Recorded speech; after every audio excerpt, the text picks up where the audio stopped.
Welcome, curious minds, to another deep dive. You know, for decades, public relations, PR, it's largely been a reactive dance. Think about it. Yeah, always responding Responding to media trends as they pop up, pitching stories after the news is already out there, or, scrambling when a crisis hits. after the fact. It, Always playing catch up. exactly, a Mm. constant sprint. But something really transformative seems to be happening right now, especially looking at 2025. PR isn't just reacting anymore, it's becoming, well, predictive, almost uncannily so. Hmm. We're sort of stepping into this whole new phase. People are calling it predictive PR, Right. where AI models, get this, they don't just tell you what is happening, but what will happen. Predicting the future, essentially. Kind of. They can anticipate what's likely to go viral, figure out who's going to be driving the conversations. Who when? The timing, pinpoint the perfect moment to slide a narrative in, all before the news cycle even properly starts. Yeah, and this isn't just, media monitoring on steroids. Yeah. Not at all. What we're really seeing is data-powered narrative forecasting. It's quite a mouthful. Okay, narrative forecasting. But think machine learning that's smart enough to simulate future headlines. Guess how key influencers might react, even forecast shifts in public mood. Wow. And the speed this field is moving at. It's remarkable, really. Yeah. So our mission today, I think, is to explore how this huge shift, from reactive to proactive PR, Yeah. how it's fundamentally changing the game and what it means for, well, how information actually travels and sticks in our world. That shift is key, isn't it? From chasing the story to actually getting ahead of it. That feels like the core. Because traditionally, yeah, PR teams were always running after the news cycle, trying to wedge their message into stories already in progress. Right, trying to catch the wave after it's formed. But the breakthrough here, these predictive systems, is their ability to simulate, well, entire media outcomes. Simulate outcomes. Yeah. I mean, Yeah, this capability lets brands strategically seed their messages, put their narratives out there before trends even bubble up to the mainstream. so planting the seeds early. Exactly. It's like having a statistical crystal ball for the news. Not magic, obviously, but built on millions, maybe billions of data points, pattern recognition, letting you see not just what might happen, but the conditions that make it likely, with like actual confidence. And the significance of being able to, as you said, seed your message early. It's huge. Right. It totally transforms PR's role. You're not just reacting to news anymore. You're actively guiding the narrative. Hiding it. Instead of trying to fit into a conversation that's already happening,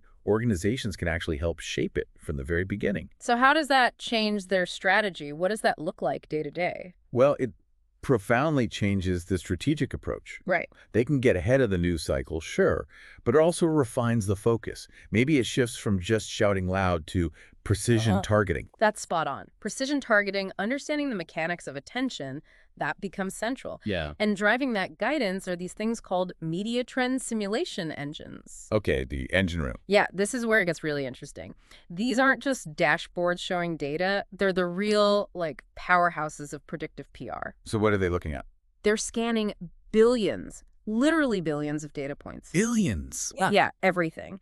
Search queries, social media trends, sure, but also obscure public filings, weather changes. Weather changes? Seriously, apparently. And even things like celebrity behavior patterns. It's this vast ocean of information. Imagine predicting that some minor regulatory filing about an ingredient, plus a sudden spike in online chat about sustainability, plus a celebrity chef endorsing some niche food, Okay. that all this could converge and create a huge media moment for, say, a brand talking about its supply chain. Right, connecting seemingly unrelated dots. So that's the kind of foresight these engines are aiming for. And synthesizing all that incredibly diverse data, celebrity tweets, weather, filings, that's complex stuff. I bet. They're using advanced machine learning, natural language processing to get sentiment, network analysis to map influence, all to find these subtle patterns across different areas. Okay. If you connect it to the bigger picture, it's really about spotting those tiny, weak signals, Yeah. The little things that hint at a major trend before it's obvious to everyone else. Before the media picks it up even. Exactly, before most people notice. So are we talking about spotting a few posts in some obscure forum about something niche? Could be. And then 3 months later, boom, it's a massive TikTok trend. That kind of early catch. That's the potential, yeah. That's Yeah. the game changer. Wow. Okay, so beyond just knowing what to say, predictive PR is also about mastering the when. The timing. Yeah, getting featured isn't just about having a good pitch anymore. It's Mm. crucial, the micro timing of the message. Micro timing. Okay. These advanced systems, they analyze the absolute optimal time to drop a quote or release a statistic or even pitch the full story. The goal is always to kind of ride the wave of an emerging trend, make the brand's message feel organic, part of the But flow. without seeming opportunistic or forced. Exactly, not clumsy. That precision needed for micro timing. It really is something. And balancing that strategic timing with perceived authenticity. That's the trick. It must be. You want it to look like the brand naturally belongs in the conversation, not like it's crashing the party. Yeah. So you mentioned knowing when something's about to break. Mm. How precise are we talking? Days? Hours? Well, that's where it gets really cutting edge. The sources suggest it's moving beyond just daily timing to almost minute by minute. Really? Minutes? Yeah, identifying these super specific windows where, say, a tweet or a comment will hit with maximum impact inside a fast-moving trend, Yeah. not just hitting the general news cycle. Okay, that changes content planning completely. Right. And if that wasn't mind-bending enough, there's another powerful piece. AI figuring out what journalists will cover next. Predicting the journalists, too. Seems like it. The mechanism is pretty smart, actually. How does that work? Well, these systems track a journalist's past articles meticulously. They watch how their beat, their focus areas evolve over time.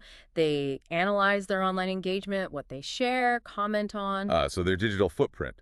Exactly. And the outcome for PR teams is potentially huge. It helps them craft these hyper-relevant pitches before the journalist even fully knows what story they're chasing next. Mm.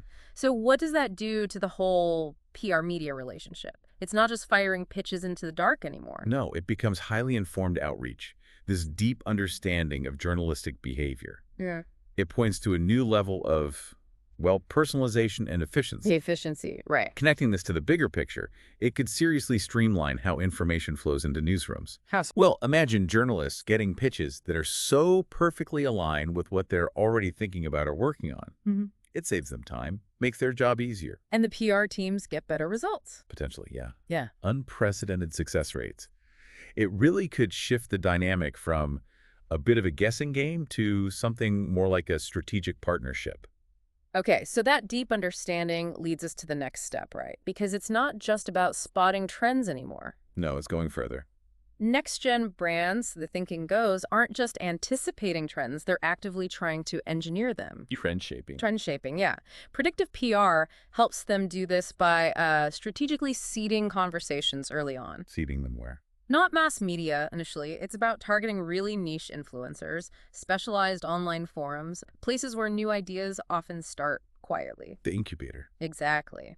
And the ultimate goal here is pretty ambitious, giving brands the power to actively guide the cultural narrative, not just react to it. That concept, trend shaping, really does shift the whole paradigm, doesn't it? It feels like it. This proactive influence on public discussion, moving from just watching trends to strategically initiating them, it gives organizations a whole new level of agency. Agency, good word. But when narratives can be, engineered, it definitely raises a critical point about the power and the responsibility that comes with this. Ethical questions, maybe? For sure. Yeah. How do organizations walk that line between guiding a conversation and maybe overwhelming the natural organic flow of ideas? That's something to consider. Definitely. Okay, and finally, there's a critical defensive use for all this too. Crisis management. But before the crisis, companies are using predictive PR to model potential backlash. Preemptive strikes almost. Kind of. It's not just about prepping for a crisis after it hits, it's anticipating it before it even starts brewing. And what kind of situations does this apply to? Well, think big corporate announcements, maybe sensitive political statements, major product launches, things that could potentially stir controversy. Right. High-stakes stuff. By simulating how the public and media might react, they can spot potential trouble areas way ahead of time. And what can they do with that foresight? It enables real preventative steps, things like preemptive media training for the executives involved, Getting them ready. meticulously crafting messages that already anticipate the likely objections, and even developing social media scripts designed to sort of diffuse negativity before it catches fire. The value of that for risk management, Right. for protecting the brand, it's immense. You'd think so. Connecting it back, it's all about minimizing the negative impact by preparing for lots of different possibilities.